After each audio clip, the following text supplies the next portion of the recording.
Assalamualaikum warahmatullahi wabarakatuh. Perkenalkan, nama saya Vina Lutfia dari jurusan Tadris Ilmu Pengetahuan Sosial kelas 4C. Di sini saya akan mempresentasikan tentang pembagian Laut Nusantara.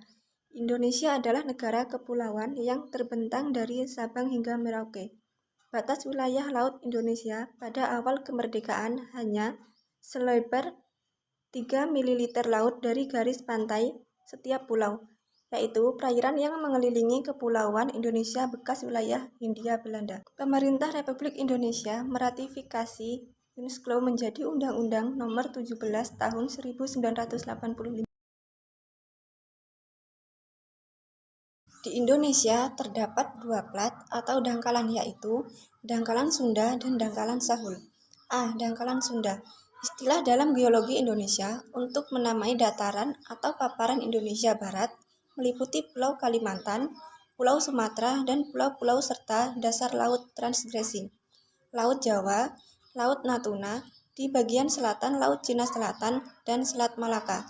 Sebelum zaman Pleistosen menjadi satu kesatuan dengan benua Asia, batas daerah dangkalan Sunda di sebelah timur yaitu garis yang melintang mulai dari perairan timur, Pulau Mindanao, terus ke Laut Sulawesi, Selat Makassar, Selat Lombok, dan berakhir di Samudra Indonesia. Laut-laut transgresi di wilayah dangkalan Sunda berkedalaman rata-rata 200 meter. B. Dangkalan Sahul. Dangkalan Sahul adalah laut yang berada di antara pulau dan kepulauan Aru, disebut daerah Indonesia Timur, yang pada zaman Divilium bersatu dengan Australia sehingga ada persamaan antara Indonesia dengan Australia yang luas di sebelah utara, timur, dan selatan, sedangkan di bagian barat berbatasan dengan dataran Eropa, Laut Merah, Laut Tengah, dan terusan Suez. Laut Australia. Perbatasan Australia-Indonesia adalah perbatasan maritim antara Indonesia dan Australia yang membentang dari Papua Nugini di sebelah timur hingga ke Selat Torres, Laut Arafuru, Laut Timur, dan berakhir di Samudra Hindia. Namun, perbatasan ini dikaburkan oleh celah timur. Se-Australia dan Indonesia juga berbagi perbatasan maritim di Samudra Hindia antara wilayah seberang Laut Australia, Laut Trislimas, dan Pulau Jawa di Indonesia. Karakteristik unik dari perbatasan maritim antara Australia dan Indonesia adalah dipisahkan kepemilikan dasar laut, tandas benua, dan perairan zona ekonomi eksklusif, yang masing-masingnya memiliki batas tersendiri. 4 perairan Australia dan Timor Leste bertemu dan saling diklaim oleh kedua negara. Perbatasan maritim antara Australia dan Indonesia terbagi menjadi 3 segmen. 2 di antaranya dikaburkan oleh celah timur. Segmen pertama berada di antara Australia, Indonesia, Papua Nugini pada koordinat 10 derajat 50 lintang selatan, 139 derajat 12 bujur timur, dan wilayah perairan Australia dan Indonesia pada koordinat ini menyentuh batas timur wilayah perairan yang diklaim oleh Timur Leste pada koordinat 9 derajat 28 lintang selatan, 127 derajat 59 bujur timur. Segmen kedua terletak di sebelah barat titik tempat wilayah perairan kedua negara tersebut menyentuh batas timur wilayah perairan yang diklaim oleh Timur Leste pada koordinat 10 derajat 28 lintang selatan, 126 derajat 00 bujur timur, hingga 13 derajat 05 270 lintang selatan, 118 derajat 10 089 bujur timur di Samudra Hindia. Segmen ketiga berada di antara wilayah seberang Laut Australia, Pulau Trislimas, dan Pulau Jawa di Samudra Hindia. Laut Asia. Wilayah laut di Indonesia dan Asia Tenggara merupakan jalur laut strategis bagi pelayaran dan perdagangan serta jalur pengiriman minyak dan gas dunia.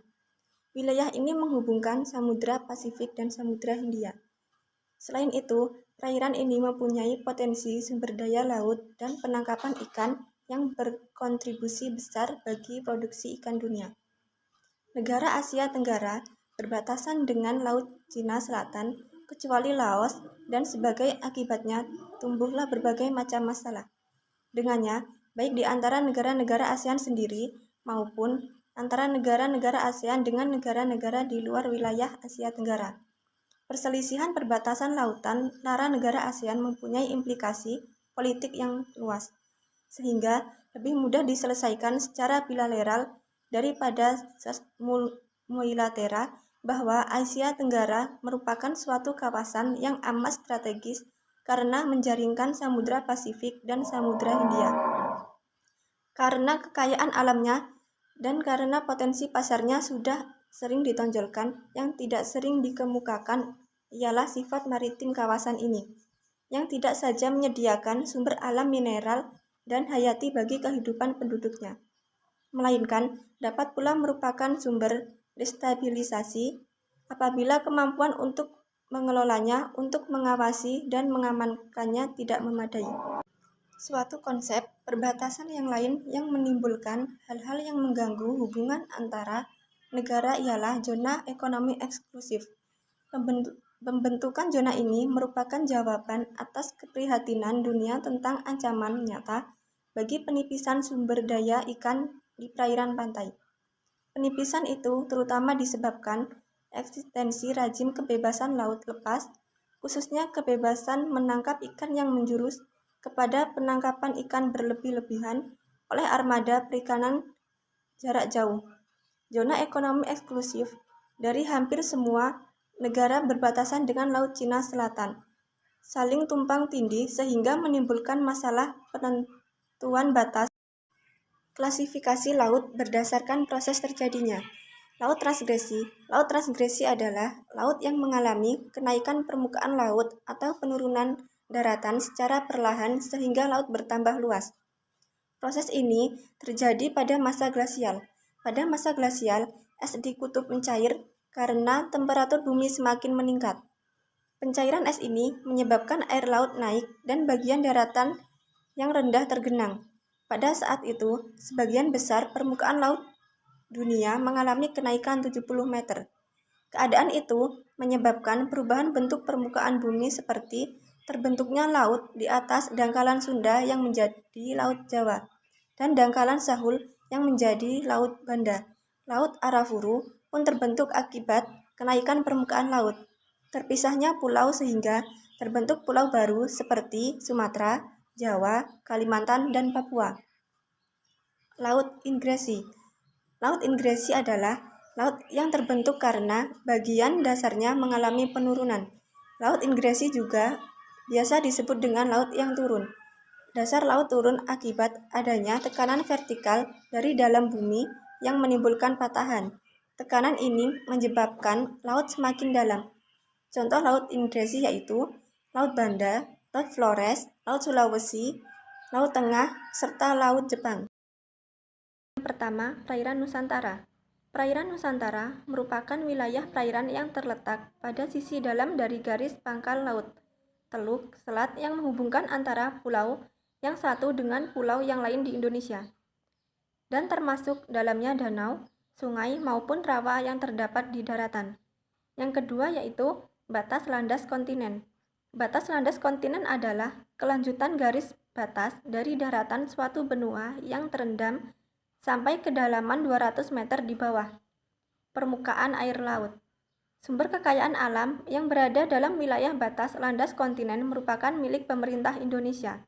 Jadi, pemerintah Indonesia berhak melakukan eksplorasi dan eksploitasi kekayaan alam yang berada di wilayah batas landas kontinen. Berdasarkan kedalamannya laut, dibedakan menjadi 4 wilayah, yaitu zona litoral, zona neritis, zona batial, dan zona aksial.